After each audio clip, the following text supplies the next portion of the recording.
banyak inspirasi lah, meskipun sebutannya di PSI itu bukan relawan inspirasi tapi kayak pendamping program. Ini banyak inspirasi lah insya Allah. Untuk perkembangan sebenarnya kalau sekilas gitu, karena namun observasi kan berarti kan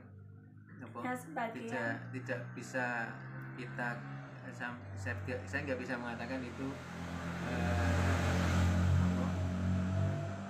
sebenarnya yang terjadi kan nggak tahu ya, karena cuma beberapa menit diskusi dan sebagainya. Ya, insya Allah kalau sekilas ya sudah lumayan bagus lah, bukan lumayan tapi cukup bagus dibandingkan dengan Trenggalek perkembangannya gitu. Perkembangan penerimaan manfaatnya secara keseluruhan, bukan hanya yang ekonomi. Kalau Trenggalek itu dari 50 itu sekarang baru menjadi 56. Itu padahal sudah 4 tahun, lebih 4 tahun ya. Jadi ada 6. Itu pun juga ya keluar masuk gitulah. 56. Populasi juga begitu. Di sini kan populasi cenderung bertambah, meskipun yang menjadi PR berat kita di sini kan yang kandang koloni mungkin ya. Nah, itu mungkin karena tadi disampaikan mungkin di awal memang terbentur plafon anggarannya, sehingga ya disampaikan harus sejumlah PM-nya kan, jumlah ternaknya akhirnya kan walaupun dapatnya demikian. Ya mungkin saran untuk yang kandang koloni mungkin kalau kita di Trenggalek itu kan tidak berpikir ketika dana pakan habis jadi udah nggak usah dikasih pakan, nggak begitu di Trenggalek ya. Nah, akhirnya kita musyawarah dengan semua anggota kelompok ya. Kalau kita di sana menyebutnya anggota kelompok bukan PM gitu. Ya, anggota kelompok ini pun mencari solusi bersama tadi. Ini subsidi pakan sudah habis. Kita ada subsidi pakan di Trenggalek itu 120 juta pakan tok ini. Ketika itu sudah habis, belum ada penjualan, nah kita kumpul. Pak, subsidi pakan habis, kita nggak bisa beli konsentrat lagi. Apa yang harus kita lakukan? Otomatis mereka pikir, Pak, berarti harus jual. Ayo, berarti salah satu solusinya jual. Nah, meskipun kita tahu harus jual Pak, karena ada interval waktu yang harus kita pikirkan kalau kita berusaha, terutama peternak, terutama kalau kita main di fattening, di pengemukan. Karena lewat masa pengemukan itu mungkin ternak akan semakin lebih gemuk, tapi kita harus berpikir biaya operasional akan nambah. Misalkan kita target pengemukan maksimal 5 bulan, ketika sudah masuk bulan ke-6 mau nggak mau harus dijual. Nah, kita sampaikan kalau pas dijual harga turun Pak, itu resiko. Berarti kita poin pertama yang harus kita evaluasi, kita belum berhasil melakukan mitigasi terkait manajemen risiko. Jadi kapan ternak itu kita harus beli, kapan harus kita jual. Nah, misalkan kita waktu pemeliharaan ternaknya itu 5 bulan. Pas kita beli itu harga murah atau mahal? Nah, kalau pas kita beli harga mahal, 5 bulan lagi mau nggak mau kan harus kita jual. Nah, pas 5 bulan ini kira-kira harga naik atau turun? Kan teman-teman pasti sudah hafal lah, apalagi yang sudah punya kenalan belanja atau pedagang pasti hafal. Bulan-bulan ini, misalkan bulan haji, bulan Ramadan itu harga turun. Nah, kemudian Syawal itu masih turun. Nah, kemudian pertengahan Syawal naik sampai bulan kadang-kadang sampai bulan Muharram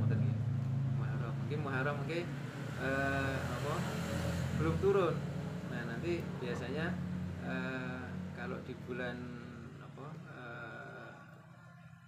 umum itu November itu biasanya harga Oktober November itu biasanya seharusnya harganya turun biasanya. Nah, karena otomatis kadang-kadang sudah penuh. Tapi ketika kondisi seperti ini kan kayak semacam anomali ya. Jadi ada fenomena yang di luar prediksi, atau bahasa mungkin keanehan atau keanehan. Selain ada PMK itu sebenarnya ngetren di awal-awal sebelum Idul Kurban. Setelah Idul Kurban nggak ada perbedaan sama sekali PMK, meskipun kasusnya masih ada. Ini ada apa? Itu kan juga termasuk di Trenggalek itu juga penjualan idul kurban kemarin menurun drastis sampai 50%. Nah, jadi awalnya hampir 40-an, kemarin cuma 20 berapa. Jadi yang terjual akhirnya banyak ternak-ternak yang overtime masa periode produksinya. Sehingga mau nggak mau kita jual. Kemarin kita jual juga. Untung kita pelihara kurang lebih hampir 10 bulan, untung cuma 400.000 per ekor gitu. Kalau kita tidak memperhitungkan pakan, itu kita untung bisa 15 juta. Untungnya gitu. Nah, karena napa niku belinya belasan, jualnya puluhan gitu. Tapi ketika dikoskan dengan biaya pakan, nah otomatis untungnya kalau nggak salah kemarin yang ada 4 ekor itu cuma 400.000. Kalau kita pelihara 10 bulan. Nah, ini kan berarti ada yang salah kita memprediksi kapan kita harus jual. Tapi kalau nggak kita jual, kita nunggu idul kurban tahun depan, nambah 1 tahun lagi. Sapi mungkin lebih besar, tapi masyarakat sekitar mampu nggak daya belinya kan. Kecuali kalau kita punya channel misalkan ke Jakarta dan sebagainya. Tapi kondisi sekarang kan regulasi sirkulasi atau transportasi ternak kan tidak semudah dulu kan. Ini perlu kita pikirkan juga. Tapi mungkin melihat tadi keterangan di sini kan seolah kalau pasar kan malah kurang barang kan itu kan nilai plusnya di situ. Lenggala itu sebenarnya selama sapi itu gemuk itu pasti laku terjual dan ada untungnya, terlepas dari untungnya berapa rupiah gitu. Nah, itu yang perlu kita kuatkan lagi untuk nanti manajemen itu manajemen risikonya, termasuk juga kalau kita menyebut di Trenggalek itu pengelola kandang atau anak kandang lah. Jadi kira-kira harus benar-benar dibekali dengan kemampuan teknis yang seolah misalkan kalau kita tinggal kemana-kemana tanpa kita pun sudah paham. Nah, seharusnya idealnya seperti itu. Nah, sehingga kalau penggemukan itu mau tidak mau, kecuali kalau kita penggemukannya mau nyantai ya, seperti di tradisional masyarakat, mohon maaf, itu kan beli sekarang jualnya bisa 2 tahun lagi kan. Itu mereka nyebutnya penggemukan karena pejantan yang dipelihara. Kalau indukan kan beda lagi. Nah, itu kalau mau nyantai seperti itu ya bisa, cuman kan akhirnya nanti berhubungan dengan target program akhirnya. Gitu. Masa dikasih dana sekian besar bertahun-tahun tidak ada hasilnya gitu. Ini kira-kira pengelolaannya bagaimana? Itu timbul pertanyaan seperti itu. Nah, sehingga mau tidak mau kalau konsepnya itu penggemukan, entah penggemukan jantan atau betina gitu, itu kalau kita belajar dari teman-teman yang mungkin sudah berjalan lama untuk proses kegiatan budidayanya gitu, pengusaha-pengusaha besar dan sebagainya itu memang kita harus mau tidak mau harus ada manajemen pakan yang bagus gitu. Jadi mungkin benar disampaikan, jadi mindset itu terkait dengan proses budidaya yang baik dan benar harus kita terapkan sebaik. Di sini kan ada Greenfield sebenarnya kan, meskipun dia sapi perah gitu, tapi manajemen pakannya nggak jauh beda sebenarnya. Kemudian mungkin di Malang itu sebenarnya kan banyak sebenarnya peternakan besar gitu. Mungkin kita bisa belajar dari sana. Itu tapi secara umum kalau saya pribadi gitu, itu banyak belajar dari sini. Kemudian meskipun cuma keliling-keliling sebentar gitu, minimal tahu tempat healing. Tadi apa namanya Lembah Indah. Minimal pernah ke sana. Jadi kemudian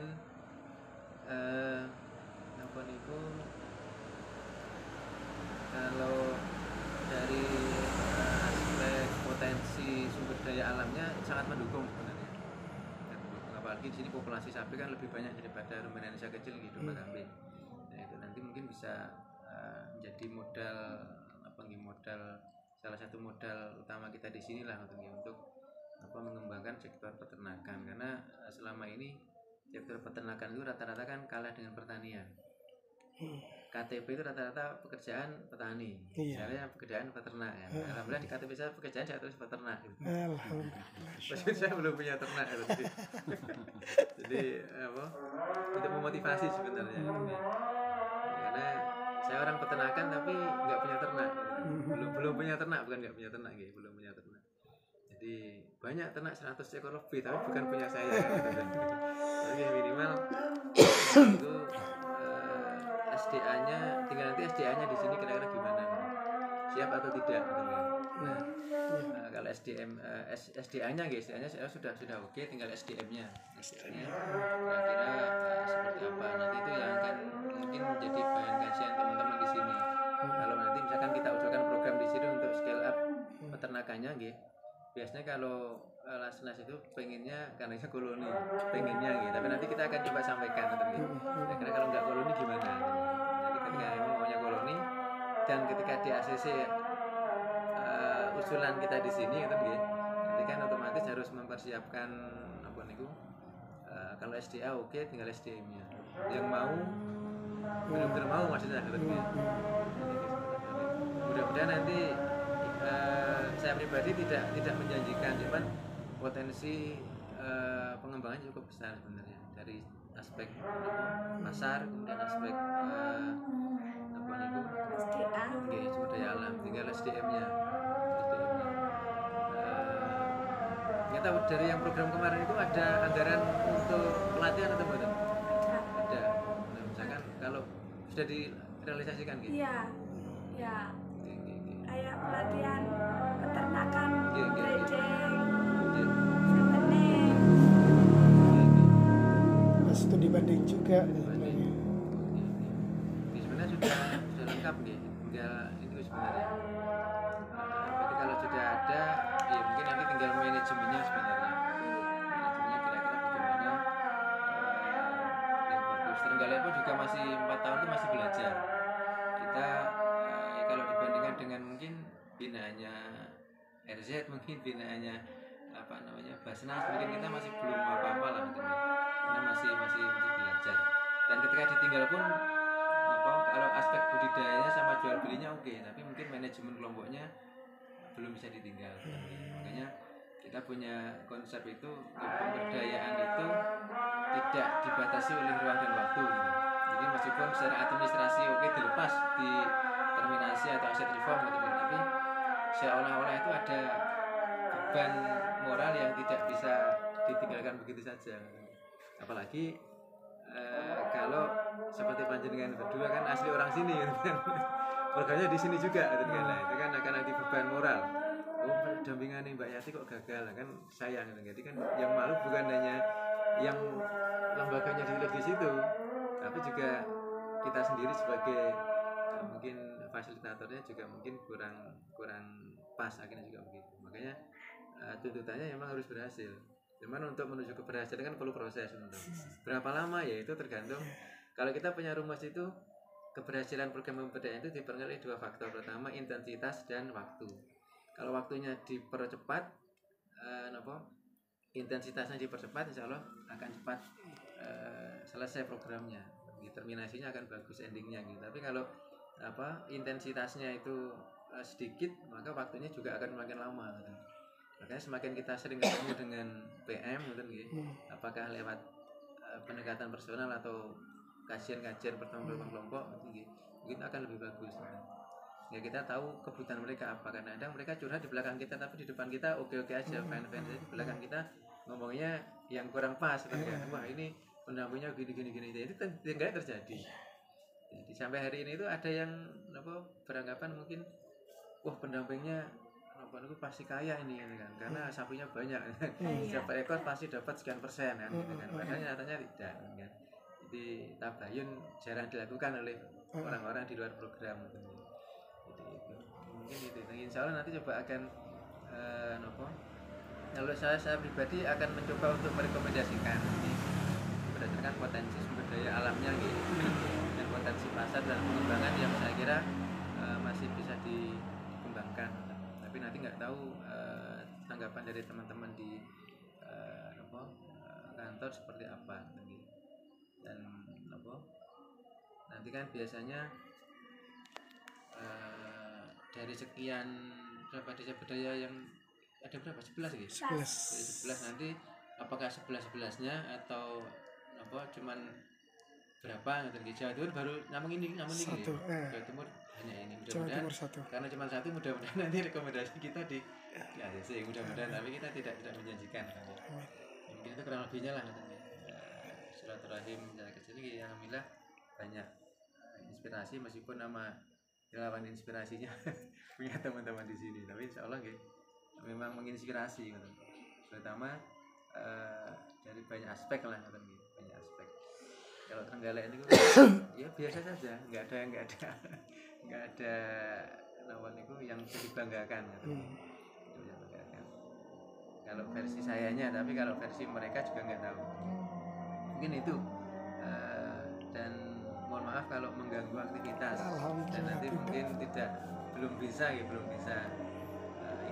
kegiatan karena di depan sana belakang berarti di belakang sana masih banyak yang diselesaikan.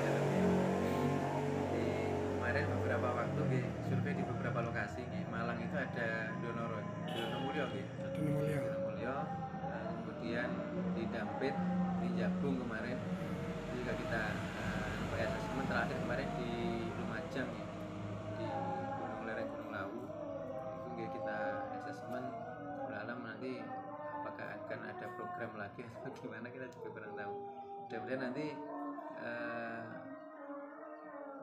yang di sini gitu, karena di eman-eman kalau kita punya potensi aset juga ada kalau tidak dilanjutkan. Mungkin itu kurang lebihnya yang bisa saya sampaikan. Maaf sekali lagi kalau mengganggu kenyamanan teman-teman di sini. Tidak sama sekali. Alhamdulillah atas